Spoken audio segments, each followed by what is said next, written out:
guys, how's it going? This is David from ConMenRDW here, and I'm here to talk about the first pilot episode of Girl and Devil Dinosaur, which is available on YouTube on the Disney Channel YouTube channel.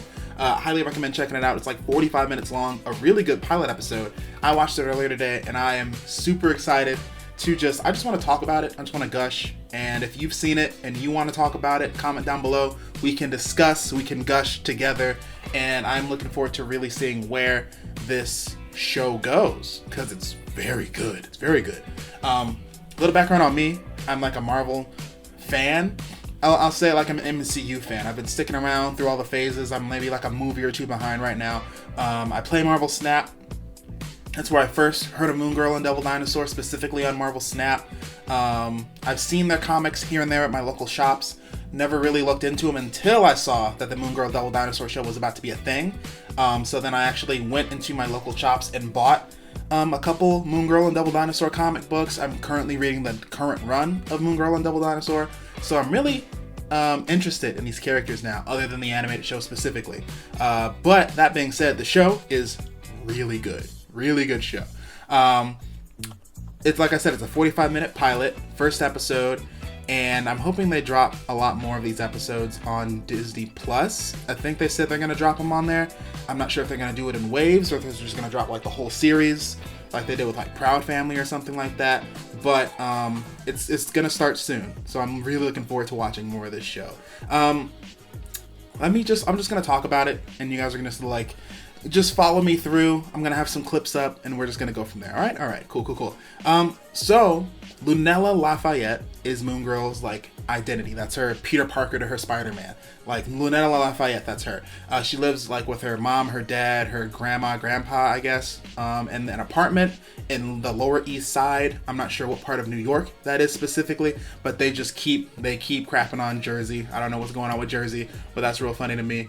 And she's kind of like a Jimmy Neutron type of kid. She's 13, she's super smart, top in her class, and she has a secret lab underneath her apartment. I'm not sure if her parents know about it, but she has a secret lab underneath her apartment that's in an abandoned subway tunnel. And the main point of this specific episode, obviously, there's a lot of things I had to get through in 45 minutes. We have to get to know who she is, her values, who she is as a character, her origin story, how she gets Devil Dinosaur, which is there is a power issue in her neighborhood where basically a lot of local businesses are starting to shut down because there's a lot of power outages happening, very big, to where businesses have to completely shut down. So Lunella is trying to build a power generator to try to help with that situation. So she's already taking initiative before she even becomes Girl. She turns on her power generator. It turns out she was following the blueprints of this scientist she really likes named Girl. Not sure who that is specifically. I haven't looked into it too much. Like I said, I'm kind of new with the whole Girl canon, but the scientist that Lunella looks up to is named Girl. She followed the blueprints, what she thought was a power generator. Turns out it's a portal maker, and she opens a portal, and then the Devil Dinosaur walks out. It's not named Devil yet, but the dinosaur walks out. It's basically like a Clifford the Big Red Dog situation. It's just a big old softie. It just likes hot dogs, and Lunella's so smart, she basically taught herself how to understand the dinosaur, and they kind of just talk to each other. Devil Dinosaur doesn't actually talk, it just still grunts Bowser noises, basically. But yeah, she's able to basically talk to it, and she tames it and trains it like an actual pet or companion type of animal. And like I said, for the power grid situation, turns out there is an evil villain character named Aftershock that is basically siphoning all the energy from different major areas of the Lower East Side and then powering up herself. So Girl basically works together with Devil Dinosaur to take her out. But the whole thing with Lunella, like I said, she's super smart in her school. She's pretty much just the brains, the nerdy kid, kind of isolated. She doesn't have too many friends. She meets this other girl, forget her name. I'm sorry, I forgot her name. But she basically is the super influencer type of kid character. She has a social media presence. She knows how to market. That's her whole thing. And Lunella and Devil Dinosaur end up helping her when something almost basically fell on her from an aftershock situation. So she's just like, you're so cool, you have the dinosaur, I want to help you, I want to be like your face of marketing, I can basically be your manager type of situation. We can help brand you. And Lunella's like, yeah, sure, that's fine. We can work together, we can also just be friends type of situation, right? So there's like a whole thing where they're setting up her outfit. Basically Lunella mods the whole thing, like her skates, her visor, even like a cassette player that her mom made. She ends up making that into like a tracker to find Aftershock later in the episode. And it's really cool just like seeing how she's like just a very gadgety, tinkery character. She's really good with that type of stuff. So that's really cool. Going back to her family owns a roller rink, which is like the big thing in her neighborhood. At the top of the episode, Lunella is like skating around her neighborhood. You're meeting all of the different people that she knows. You're noticing that it's like a big community type of situation, like friendly neighborhood Spider-Man vibes, right? Even with Miles, like lots of people in his neighborhood know him. A lot of people in Lunella's neighborhood know her as well. So that's like a big deal that I really like, that a lot of these characters of color are really community driven. So I really like that. Like I said, her family owns a roller rink, and it's like the spot. It's like the rink, like the roller skate aesthetic is coming back a lot. So to have a character that is not only black and a woman, but also roller skates, big thing, right? Skate sales are about to go up. So yeah, her family owns this roller rink, and then also it gets affected by Aftershocks, mayhem and siphoning power. So a whole bunch of other buildings in the area are starting to shut down, and then her family ends up getting affected because of the power issue, right? One thing that happened in this episode that I thought was really cool was Lunella like I said, this is a pilot episode. She was getting to like become Moon Girl. She was learning to be a hero, and one thing that I thought was really cool that was in comparison again to Spider-Man was at one point in the episode she fought Aftershock as Moon Girl, but then she took off her helmet, so Aftershock saw Lunella's face, so she knew what she looked like without the visor and stuff on. She didn't know her name though. One day at school, Lunella's science teacher is now subbed in for Aftershock, which is her actual like persona. Whatever Aftershock's main name is, that's like who is teaching her school now. So now it's like she's seen her face. Now she knows who Lunella is. She knows she's teaching her at school. So now she's backed into a corner where it's like, oh no, you know who I am. I know who you are. And we have like this like rivalry thing going on. We like have a superhero villain relationship, even though we're in like regular real time. So I think that was really cool. Like Aftershock even threatened to like fail her in her class. Come for her family because she knows where she lives now, basically because she's a teacher, so she has her information.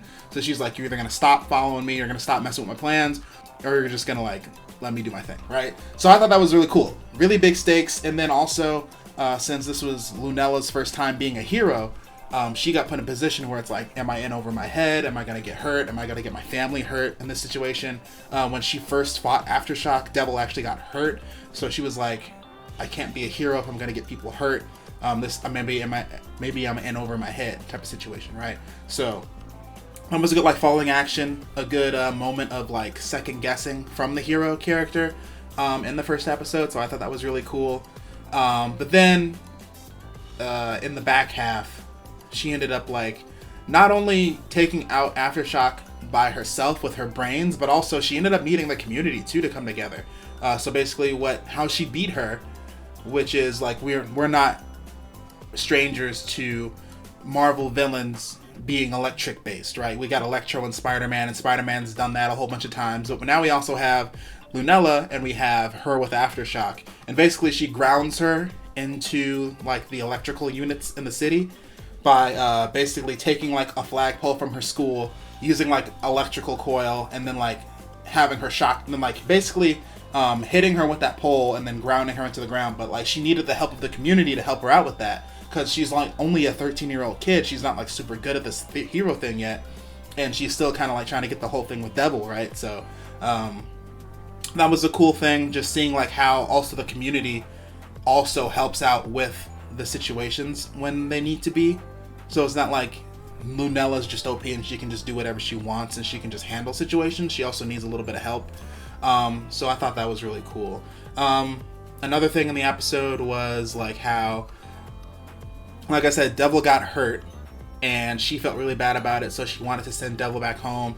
They had like a lot of really good bonding moments in the episode with her and Devil, because it was almost like Devil was, like I said, her Clifford, and she like tried to send him back into the portal, but he came back out because he loved her so much, and he's like, I want to be home here with you, type of thing. So that was cool. The relationship with that other girl, the social media influencer, media manager character, was cool. So she's like a good friend character. She's gonna be like a good supporting role as well. I'm looking forward to seeing like what other characters Lunella gets to know throughout the show. And her family was really good too. Like, she got a lot of good advice from her mom, her dad, like her grandma. Like she said, she always brought up a lot of quotes from her grandma in the show as well. And yeah, man, I just really love this show. The animation, like, I'm not even talking about the animation.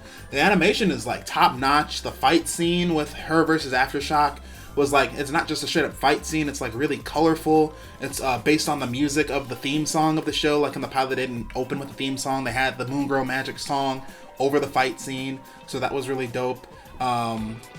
If you've seen like the clip of the Childish Gambino Sweatpants song over another fight scene, if they're going to be doing that in each major fight in the show, and we're just going to get different songs, either they're original or features of other songs in the game or in the show, that'd be really dope too. At least like it'll expose other black artists to these kids that are watching the show, or these people that are watching the show in general, so that's really dope.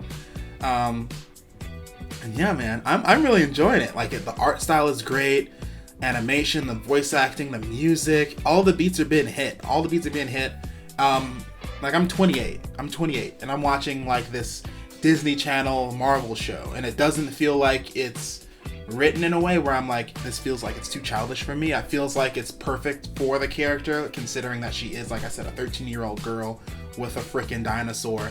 And it's not too nonsensical. There's like a lot of good family values in there.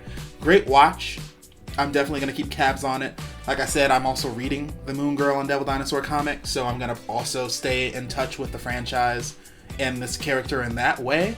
And I'm really looking forward to seeing where this show goes. So I think I ranted on enough about the Moon Girl and Devil Dinosaur pilot episode. If you guys are watching and you have any thoughts as well, toss them in the comments down below. I want to make more videos like this, not only on the Moon Girl show, but also on other things I like as well. So if you want to see more of those, also like and subscribe to the ConMenRDW YouTube channel. Links down below as well. And I'll talk to you guys on the next video. Later.